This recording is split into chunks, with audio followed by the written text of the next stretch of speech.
Hello friends, hope you all are doing great.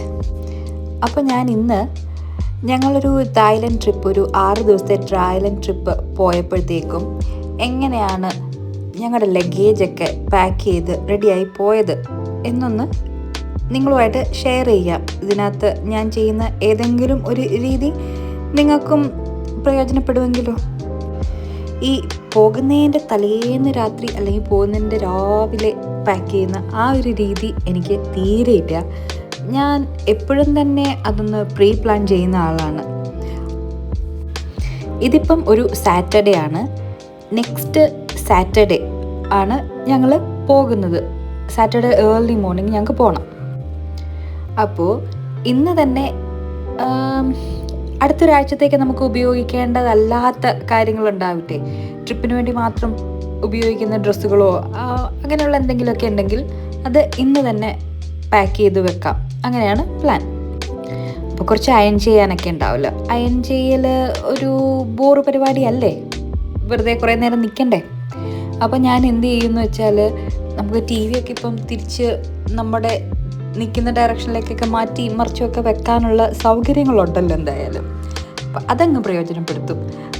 Dining ടേബിളിൽ വെച്ചിട്ടാണ് പൊതുവെ അയൺ ചെയ്യാറ്. അയൺ ടേബിൾ ഇടാൻ ഒരു സ്ഥലക്കുറവുണ്ട്. അപ്പോൾ അയൺ ടേബിളൊക്കെ ലോഫ്റ്റിലൊക്കെ കയറ്റി വെച്ചേക്കുവാണ്. അപ്പം ഡൈനിങ് ടേബിളാകുമ്പോൾ വിശാലമായ സ്ഥലമുണ്ട്. ഇപ്പം ഡൈനിങ് ടേബിളൊക്കെ വൃത്തിയാക്കി എടുത്ത് അതിനകത്തൊരു ബെഡ്ഷീറ്റൊക്കെ വിരിച്ച്, കട്ടിക്ക് ഒന്ന് ബെഡ്ഷീറ്റൊക്കെ വിരിച്ച് കഴിഞ്ഞാൽ ടി വി അങ്ങോട്ട് തിരിച്ച് വെച്ച് കഴിഞ്ഞാൽ അവിടെ സുഖമായിട്ടിരുന്ന് അയൺ ചെയ്തെടുക്കാം.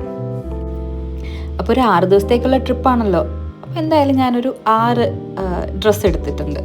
അതായത് പുറത്തിടുന്ന 6 ഡ്രസ്സ് എടുത്തിട്ടുണ്ട്. പിന്നെ തായ്ലൻഡിലേക്കല്ലേ പോകുന്നത്, ഷോപ്പിംഗ് പ്ലാൻ ഉണ്ട്. അന്നേരം അവിടുന്ന് ഷോപ്പ് ചെയ്യുന്നതും അവിടുന്ന് തന്നെ ഇടാം. അങ്ങനത്തെ ഒരു പ്ലാനും കൂടിയാണ് 6 ഡ്രസ്സിലങ്ങ് ഒതുക്കിയത്. പിന്നെ ഒരു 3 നൈറ്റ് ഡ്രസ്സും എടുത്തു. ഒരു സ്വിമ്മിങ് ഡ്രസ്സ് ഇപ്പോൾ എടുത്തിട്ടുണ്ട്. ഒരെണ്ണം കൂടെ ഞാൻ ഓർഡർ ചെയ്തിട്ടുണ്ട്, അത് വരണം. അപ്പോൾ നല്ല ഡ്രസ്സുകളൊക്കെ ഒരു പാക്കിംഗ് ക്യൂബിലും, വീട്ടിലിടുന്ന ഡ്രസ്സുകളും ഈ സ്വിമ്മിങ് ഡ്രസ്സും ഒക്കെ വേറൊരു ക്യൂബിലും പാക്ക് ചെയ്ത് സെറ്റായി. എൻ്റെ ഏകദേശം എല്ലാം സെറ്റായി. ഇനി നമ്മുടെ ഇന്നോവേഴ്സൊക്കെ അല്ലേ, അത് എടുത്തു വെക്കണം. ഇതിങ്ങനെ ഇരിക്കുന്ന കാണുമ്പം തന്നെ ഒരു സമാധാനം. ഞാൻ ട്രിപ്പിന് പോകാൻ സെറ്റായി എന്നുള്ള ഭാവത്തിലാണ് ഞാൻ ഇപ്പോഴേ ഇരിക്കുന്നത്. പിന്നെ വിഷ്ണുവിൻ്റെ ഡ്രസ്സുകളല്ലേ, അതും ഷർട്ട്സൊക്കെ അയൺ ചെയ്ത് ഞാൻ ഫോൾഡ് ചെയ്യുന്നത് നിങ്ങൾ ശ്രദ്ധിച്ചോ? റോൾ ചെയ്ത് ഫോൾഡ് ചെയ്താൽ ഏറെ കുറേ ചുളിവുകൾ ഒഴിവാക്കാം, അത്രേ പറയാൻ പറ്റുള്ളൂ. തീരെ ചുളിവുകളില്ലാതിരിക്കില്ല, പക്ഷേ എന്നാലും മറ്റേ ഫോൾഡിങ് മാർക്കൊന്നും ഇഷ്ടമല്ലാത്തവരൊക്കെ ഉണ്ടാവില്ലേ, അങ്ങനെയൊക്കെ ഉള്ളവർക്ക് ഇത് നല്ലതായിരിക്കും. ചെറിയൊരു ചുളിവൊക്കെ ഉണ്ട് കേട്ടോ, പക്ഷേ ഇത് ഓക്കെ ആണ്.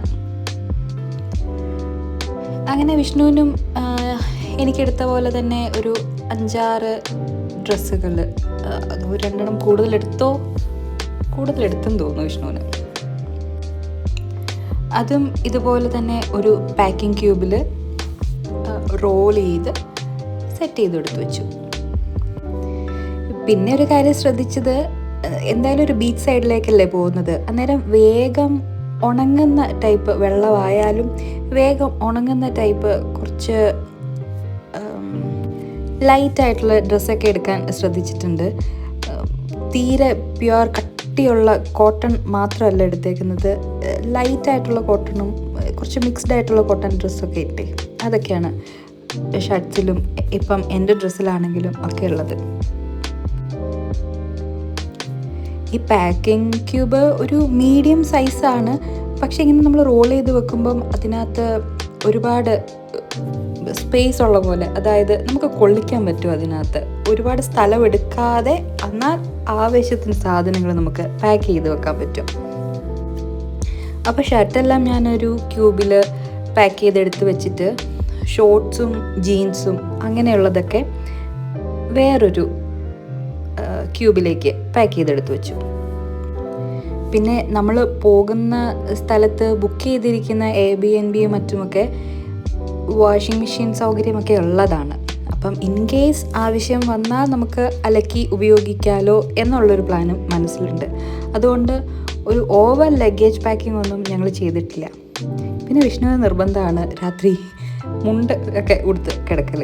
അതൊരു റിലാക്സേഷൻ്റെ ഭാഗമായിട്ടായിരിക്കാം. അപ്പോൾ അങ്ങനെ ഒരു മുണ്ടും കരുതിയിട്ടുണ്ട്. അപ്പോൾ ഇപ്പം തന്നെ നോക്കുവാണെങ്കിൽ ഞങ്ങളുടെ പാക്കിങ്ങിൻ്റെ ഒരു പകുതി ഭാഗം കഴിഞ്ഞു എന്ന് വേണം പറയാൻ. പിന്നെ ഞാൻ വേറൊരു ക്യൂബിലെടുത്ത് വെച്ചത് 2 തോർത്തും, പിന്നെ നമുക്ക് ബ്രഷിൻ്റെ ഞങ്ങൾക്ക് 2 പേർക്കുള്ള ഓരോ ബ്രഷും, പിന്നെ പേസ്റ്റ്, പിന്നെ ഒരു സോപ്പ് എന്തായാലും നനയും. ഒരിടത്തുനിന്ന് മറ്റിടത്തേക്ക് ട്രാവൽ ചെയ്യുമ്പോൾ നനഞ്ഞ സോപ്പും കൊണ്ട് പോലെ ബുദ്ധിമുട്ടായതുകൊണ്ട് നമുക്ക് ഈ ഫുഡൊക്കെ കൊണ്ടുവരുന്നൊരു കണ്ടെയ്നറില്ലേ, ആ ഒരു കണ്ടെയ്നർ ബോക്സിനകത്ത് ഞാൻ എടുത്തു വെച്ചു. അപ്പോൾ അന്നത്തെ ദിവസം അത്രയും പാക്കിംഗ് ആയിരുന്നു എൻ്റെ വക. അത് കഴിഞ്ഞ് വേറൊരു ദിവസം, ഇത് അടുത്ത ശനിയാഴ്ച പോകുന്നു എന്ന് ഞാൻ പറഞ്ഞല്ലോ, വെള്ളിയോ വ്യാഴാഴ്ചയോ മറ്റോ ആണെന്ന് തോന്നുന്നു. അതും തലേന്നത്തേക്ക് വെക്കില്ല എന്ന് പറഞ്ഞാൽ അതും നേരത്തെ തന്നെ ബാക്കിയുള്ള കാര്യങ്ങളും എടുത്തു വെക്കാൻ പറ്റുന്നതൊക്കെ മാക്സിമം എടുത്തു വെക്കും. അപ്പോൾ ഇപ്പം വേറൊരു ക്യൂബിൽ ഞങ്ങളുടെ 2 പേരുടെയും ഇന്നേഴ്സും കാര്യങ്ങളൊക്കെ എടുത്തു വെക്കുകയാണ്. ഞാൻ ഫ്രോക്സ് തന്നെയാണ്, ഡ്രസ്സാണ് കൂടുതൽ എടുത്തിട്ടുള്ളത്. അപ്പോൾ അതിനടിയിലിടാനുള്ള ഷോർട്ട്സും ക്യാമിസോളും എല്ലാം ഒരു ക്യൂബിനകത്തായിട്ടാണ് ഞാൻ സെറ്റ് ചെയ്യുന്നത്. അന്നേരം നോക്കി എടുക്കാൻ എളുപ്പമുണ്ടാകും. നമ്മളിപ്പോൾ എയർബിഎൻബിയിലോ ഹോട്ടലിലോ ഒക്കെ ചെന്ന് കഴിയുമ്പോൾ ഞാൻ ഈ ക്യൂബ്സ് എല്ലാം നമ്മുടെ സ്യൂട്ട് കേസിനകത്തുനിന്ന് പുറത്തെടുത്തിട്ട് അവിടെ വാർഡ്രോബ് അവർ തരുമല്ലോ, ആ വാർഡ്രോബിനകത്ത് വെക്കും. അന്നേരം സൗകര്യമാണ്, നമ്മുടെ വീട്ടിലെ പോലെ തന്നെ പോയി നമുക്ക് എടുക്കാൻ പറ്റും. ഇത് ഓപ്പൺ ചെയ്തങ്ങ് വെച്ചാൽ മതിയല്ലോ. ഇത് ഓരോന്നും ഓരോ ആവശ്യങ്ങൾക്കുള്ളതായതുകൊണ്ട് ആ ക്യൂബ് എടുക്കുക, സാധനം എടുക്കുക, ഈസി. അപ്പോൾ ഞങ്ങൾക്ക് 2 പേർക്കുള്ള ഇന്നേഴ്സും സോക്സ്, ഹാൻഡ് കർച്ചീഫ് അതെല്ലാം എടുത്തു വെച്ചേക്കുന്നത്. പിന്നെ കയ്യോടെ നമ്മുടെ സ്യൂട്ട് കേസിൽ സാധനങ്ങളൊക്കെ അങ്ങ് എടുത്തു വെച്ചേക്കാമെന്ന് വിചാരിച്ചു. ഇനി അതിന് വേറൊരു മുഹൂർത്തം നോക്കേണ്ട ആവശ്യമില്ലല്ലോ, കാരണം ഇത് ഓൾറെഡി പാക്ക് ചെയ്ത കാര്യങ്ങളാണെന്ന് നമുക്കറിയാം. പിന്നെ നമ്മുടെ ചെക്കിൻ ലഗേജിൻ്റെ വെയിറ്റ് അതൊക്കെ ഒന്ന് മനസ്സിൽ കാൽക്കുലേറ്റ് ചെയ്തിട്ടാണല്ലോ നമ്മൾ വെക്കുക. നേരം അങ്ങോട്ടും ഇങ്ങോട്ടും കുറച്ച് മാറ്റി മറിച്ചും, പിന്നെ അതിനുള്ളിൽ കൂടെ ഉരുണ്ട് പോവില്ലേ, ഇത് വെറുതെ ഗ്യാപ്പ് ഉണ്ടെന്നുണ്ടെങ്കിൽ അങ്ങനെ ഗ്യാപ്പൊന്നും ലീവ് ചെയ്യാതെ ഒക്കെ എങ്ങനെ സൗകര്യത്തിൽ വെക്കാം എന്നുള്ളത് അങ്ങോട്ടും ഇങ്ങോട്ടൊക്കെ മാറ്റി വെച്ച് പരീക്ഷിച്ചുകൊണ്ടിരിക്കുകയാണ്. ഇത് നല്ലൊരു പസിൽ പോലത്തെ രസമുള്ള പരിപാടിയാണ്. ബാഗിൻ്റെ പുറത്തെ പേരൊന്നും നോക്കണ്ട, ലോണ്ട്രി പൗച്ച് എന്നൊക്കെ എഴുതിയെങ്കിലും അതിനകത്ത് എൻ്റെ ക്യാമിസോൾസും ഷോർട്സുമാണ് ഞാൻ വെച്ചിരുന്നത്. അവസാനം പാക്ക് ചെയ്ത് വന്നപ്പം ഒരു ചെക്കിൻ ബാഗിനകത്ത് മുഴുവൻ എൻ്റെ മാത്രം ഡ്രസ്സ്, മറ്റേ ചെക്കിൻ ബാഗിനകത്ത് വിഷ്ണുവിൻ്റെ മാത്രം ഡ്രസ്സ്. പിന്നെ അത് വലിയൊരു ചെക്കിൻ ബാഗായിരുന്നു. അതിനകത്ത് ഡ്രസ്സ് മാത്രമല്ല വെച്ചത്, ഈ ഹെയർ ടൂളൊക്കെ ഇല്ലേ അത്, പിന്നെ എൻ്റെ ട്രൈപോഡ്, മെഡിസിൻ്റെ ബാഗ് അതെല്ലാം മറ്റേതിലാണ് വെച്ചത്. പിന്നെ എയർപോർട്ടിൽ നമ്മുടെ ഈ ബാറ്ററി ഐറ്റംസൊക്കെ വേറെ ആയിട്ട് നമ്മൾ കാണിക്കണ്ടേ സെക്യൂരിറ്റി ചെക്കിൻ സമയത്ത്, അത് എളുപ്പമാക്കാൻ വേണ്ടി ഞാൻ അതെല്ലാം കൂടി ഒരു പൗച്ചിലേക്ക് എടുത്ത് വെക്കും. അന്നേരം പിന്നെ വേഗം എന്തെങ്കിലും എടുത്ത് കാണിക്കാം.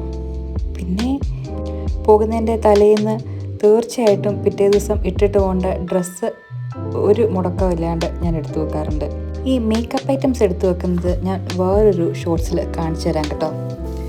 അപ്പോൾ ഞങ്ങൾ ഒരു ടെൻഷനും ഇല്ലാണ്ട് സുഖമായി പാക്ക് ചെയ്ത്, വെയിറ്റൊക്കെ കറക്റ്റായിരുന്നു. കറക്റ്റെന്ന് പറഞ്ഞാൽ വെയിറ്റ് ഇപ്പോൾ 25 കിലോ ആണ് വേണ്ടെങ്കിൽ ഞങ്ങൾക്ക് 20 കിലോയേ ഉണ്ടായിരുന്നുള്ളൂ. കാരണം അവിടെ നിന്നും ഷോപ്പ് ചെയ്യാനുള്ള ഒരു പ്ലാനിലാണ്. ലഗേജ് കൂടുതലായാൽ അവിടെ നിന്നൊരു ട്രോളി മേടിക്കുക എന്നുള്ള പ്ലാനും ഉണ്ടായിരുന്നു.